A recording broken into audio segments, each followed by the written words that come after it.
They say you shouldn't spy on family. But what if they're the ones doing the unthinkable behind your back? Hi. My name is Eden Clark. I'm 38, married, and for the last year, I've been the full-time caretaker for my husband's mother, Lorraine, a once feisty, now paralyzed woman who can't speak, can't walk, and spends most days staring out the window with eyes that see everything. We moved into her apartment after the stroke. My husband, Tyler, said it would only be for a few months. That was 14 months ago. At first, it was manageable. She blinked once for yes, twice for no. We set routines. But slowly something changed. She'd flinch at certain sounds. Her eyes would panic when Tyler entered the room. And once, just once, I saw her crying silently after he whispered something I didn't hear. So I installed hidden cameras. 5 of them. He had no idea. That night, after Tyler left for drinks with friends, I sat down with my laptop and watched. And what I saw made my blood turn to ice. Not just the words he said to her. Not just how he said them. It was what he did when he thought no one would ever know. I nearly threw his clothes out the window that night. Nearly changed the locks. But instead I waited. And the next morning, when I stepped into the hallway, our neighbor stared at me with haunted eyes and whispered, "My God, so that's why she screamed on Tuesdays." I replayed the footage 3 times. Each time I caught something new. Lorraine, propped upright in her chair. Her hands curled in that same frozen position. She couldn't move, couldn't fight, couldn't scream. But Tyler, he could. The first time it was verbal. He leaned in close, whispered something with a smile. I turned up the volume. "You should have stayed dead, you old witch." She blinked once. Then again. Her lip trembled. The next clip was worse. He was holding a plate, the one I'd prepped for her lunch. He dumped it in the trash while staring at her, then took out his phone and started scrolling. "Guess you're fasting today, huh?" She blinked twice. Her eyes were begging. No? "Well, too bad. Blink harder." And then he laughed. I paused the footage. My hands were trembling. I knew Tyler had been stressed, long work hours, financial strain, but nothing justified this. Nothing explained how the man I married could mock a paralyzed woman behind closed doors while kissing her forehead in front of me. I thought of every strange bruise, every silent tear, every time Lorraine avoided eye contact when I asked, "You okay?" And then I remembered something else, something I had brushed off months ago. Tuesdays. She always cried more on Tuesdays. I checked the timestamps. Every clip of his cruelty, every one of his visits. All Tuesdays. The next one was tomorrow. And this time, I'd be waiting. I didn't sleep that night. I sat beside Lorraine's bed, holding her hand gently while she stared at the ceiling. She couldn't ask what I knew, but her eyes told me. She already knew I'd seen it. "I'm so sorry," I whispered. A single tear slid down her cheek. At 6:42 a.m., Tyler texted me. "Meeting ran late. Gonna sleep in. Can you handle breakfast?" Translation: he wouldn't be here for hours. Good. I used the time wisely. Transferred all the clips to a private drive.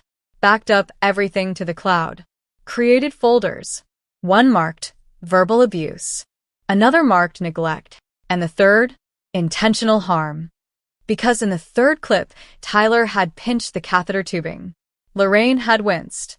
Then her eyes fluttered. Pain, sudden and sharp. He just stood there, smirking. When Tyler finally stumbled in around 10:30 a.m., he kissed me on the cheek like everything was normal. I fought every urge to shove him down the stairs. Instead, I poured him coffee. "Tuesday," I smiled. "You staying home today?" "Nah, quick gym run. Then I'll stop by Mom's room for a bit." There it was. His ritual. Same as always. But today, the cameras weren't the only ones watching. I installed a live feed to my phone. Noise alerts. Motion triggers. And the moment he stepped inside her room, I stepped onto the balcony where the neighbor sat reading her paper. She looked up. "You're not going in?" "Not yet," I said. "I want to hear what he says when he thinks I'm gone." At 11:06 a.m., my phone buzzed. Live audio triggered. Bedroom camera. I slipped on my earbuds and tapped into the feed. The sound came in instantly. Tyler's voice, low, sarcastic, sickeningly sweet. "Hi, Mom. Miss me?" "Bet you do.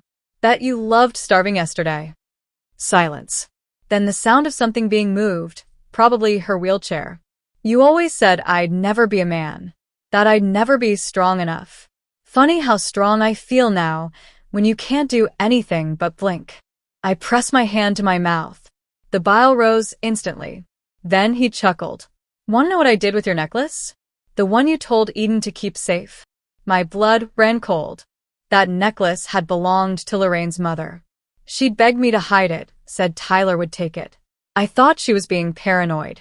Pawned it. Couple $100. Took Eden out for steak. I stood up so fast my chair scraped the balcony tile. "Your face," he laughed. "I wish you could see it. All twisted. I wonder if it hurts." "Does it hurt?" I didn't wait another second. I stormed through the apartment, heart pounding, breath shallow. By the time I reached the bedroom door, my hands were fists. I flung it open. And for the first time, Tyler turned and saw me standing there. Not with questions. Not with confusion. But with proof. "What the hell?" he started. "Keep talking," I said. "You're being recorded live." He stared at me like I'd pulled a knife from behind my back. "What are you talking about?" "The camera behind the curtain. The mic under the shelf. And this." I held up my phone, where the live feed blinked red, still streaming. "Say hi to the cloud." He lunged. For the phone. For me. I stepped back fast. "You installed cameras? In my mother's room?" "Your mother begged with her eyes every Tuesday, Tyler." That was her version of a 911 call. His jaw flexed, his hands balled into fists. "You're insane. You're done." I turned the volume up. His voice echoed through the room. "I wish you could see it. All twisted. I wonder if it hurts." Lorraine's eyes blinked once. Then once again. Hard. Rapid. Like she was clapping with her soul. And for the first time, Tyler looked at her with something like fear. You believe her over me?" he snapped. "I don't need to believe anything," I said. "I watched you. The world is about to." His mouth opened, closed, then twisted. "You want to blow up our lives over a couple stupid videos? You tortured a defenseless woman. You didn't blow up your life, Tyler. You erased it." I walked to Lorraine, kissed her forehead. "I'm sorry I didn't listen sooner." She blinked slowly. One long breath. Relief. And that's when Tyler made his second mistake. He raised his voice, loud enough for the neighbor to hear. "There are some people who don't know when they've already lost."